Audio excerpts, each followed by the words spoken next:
জিহাদের ময়দানে চলে গেছে, জিহাদ করতে করতে আল্লাহর হুকুমে শহীদ হয়ে গেল। জিহাদের ময়দান শেষ হয়ে গিয়েছে।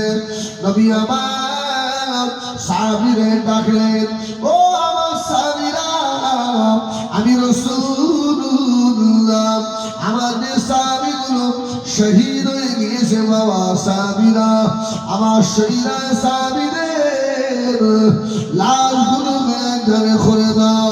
কয়েকজন সাহাবী দাঁড়িয়ে বললেন, ইয়া রাসূলুল্লাহ, ইয়া হাবিবাল্লাহ, একজন নতুন মানুষ দেখছি, একে আমরা চিনি না।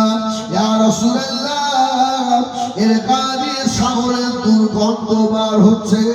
ইয়া রাসূলুল্লাহ, ইয়া হাবিবাল্লাহ, মানুষটা দেখতে ভালো নয়।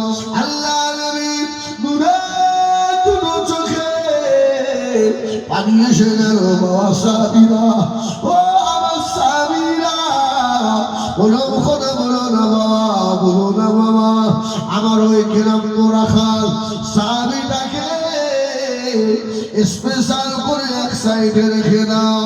আমি রাসূলুল্লাহ, আমার জান্নাতি সাহাবীর জীবনের আখিরি বিদায়টা দেবো।